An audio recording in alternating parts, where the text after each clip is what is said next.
practice highway driving this time. We're approaching a red light. I took the cruise control off and I'm going to regen with the sport mode and crawl towards the red light. Let's see if we have to stop. There are still cars turning.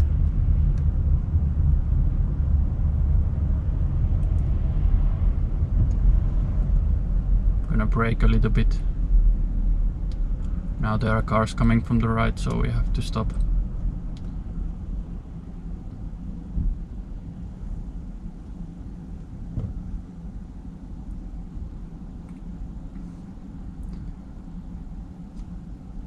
I'm not going to use the adaptive cruise control because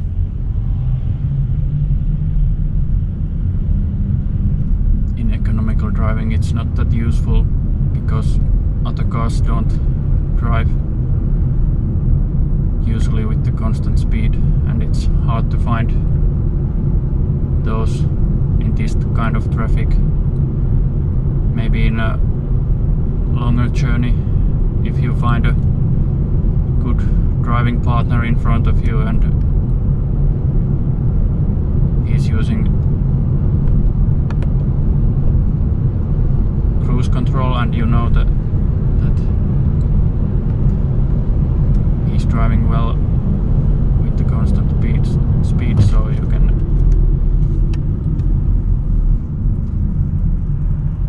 then use adaptive cruise control behind. And now we had to brake here because of a surprise red light, but that's how it goes.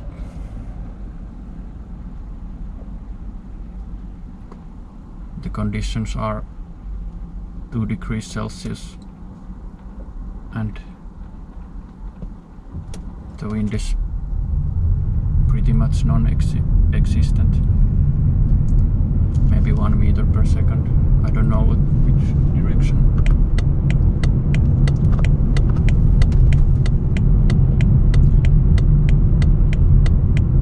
And now we look for if there are pedestrians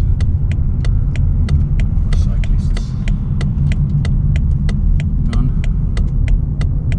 So we try to keep the speed.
again, and people might break, and we have to be proactive and see if we can manage the constant speed. There's a good gap in front.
95 will have under 50 grams per kilometer CO2 emissions, and they get super credits for the emission targets. So they are really pushing these to the market from 2020 onwards.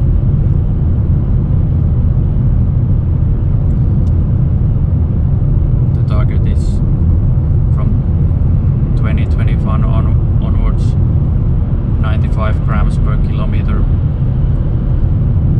That's on average 4.1 liters per kilometer for a petrol engine car.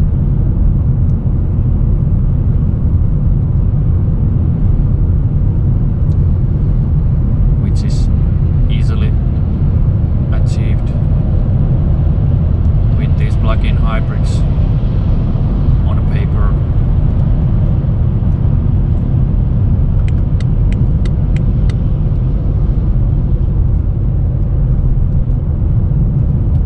And the 45E is not charging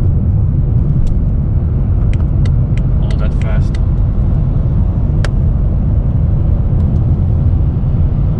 Mercedes-Benz is having a, I think it's GLE plug-in hybrid coming, and at least it has 31 kilowatt hour battery, and you can DC fast charge it with 60 kilowatts. So it's a little bit more usable on a longer trips with electricity.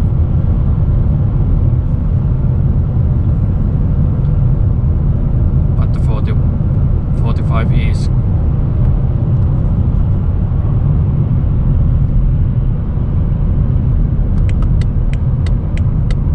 also having a bigger petrol engine than this one, which is, I don't know if it's in right direction, so that the petrol engines are growing and the batteries are growing.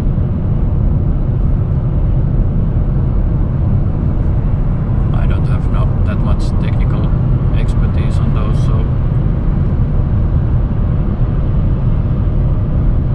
maybe this car only has 2-liter petrol engine, and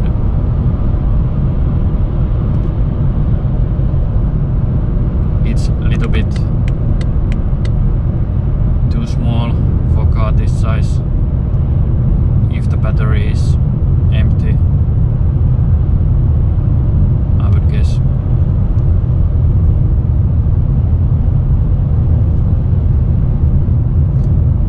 It's an improvement for that. Now here's a 100 shown, or it was already, but I was driving slower.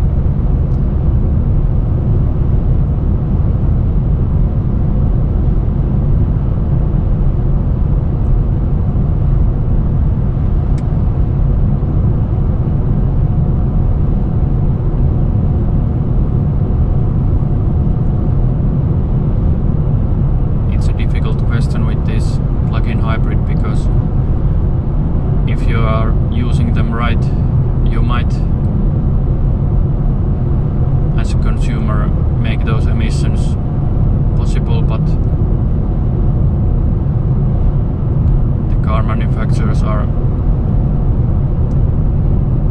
automatically getting those numbers, even though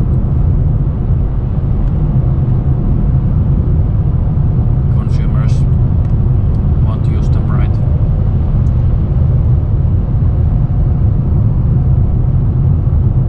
And now we try to keep the constant speed here.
so we can easily keep the constant speed.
Charging,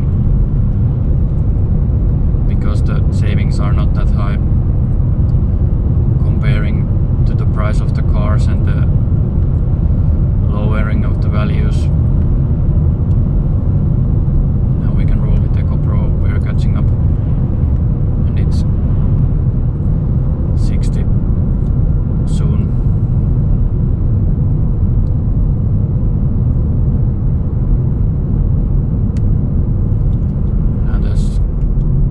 Turning left, but we can go from the right.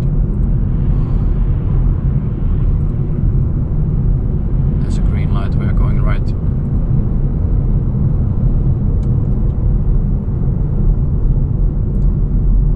Turn the brake with the sport mode. Let's see if we make. No, we don't.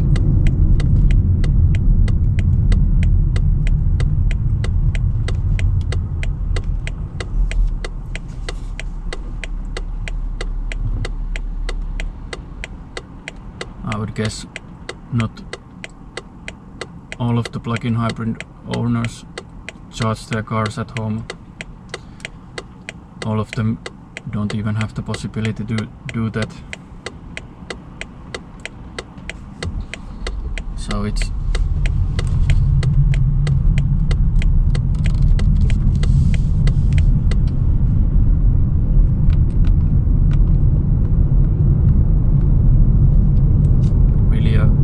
situation with the numbers.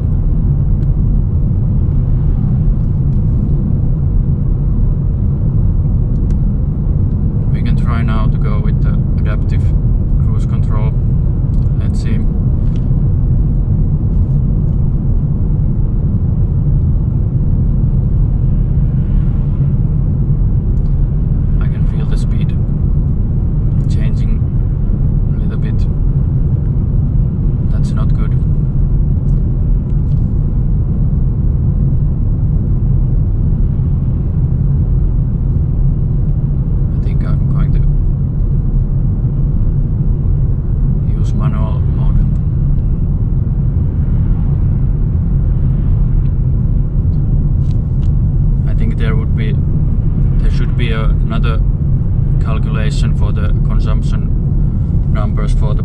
hybrids.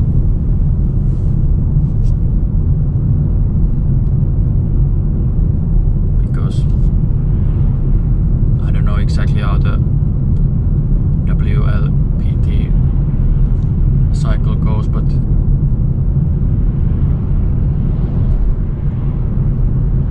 it is nevertheless giving those unrealistic numbers for these, and that way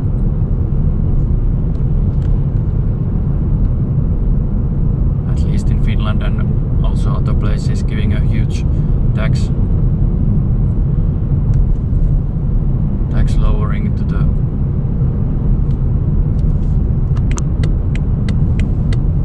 these cars. No one is buying the 40i in Finland.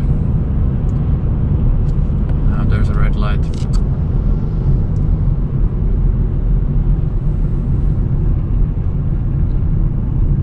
It's not that tragic that no one is buying that, but maybe a diesel car for some use cases would be better, and there's been talk but that diesel cars are the most eco-friendly in a lot of cases, at least for now, because the charging networks are not very good in Finland, at least, and people are not really understanding the electric cars.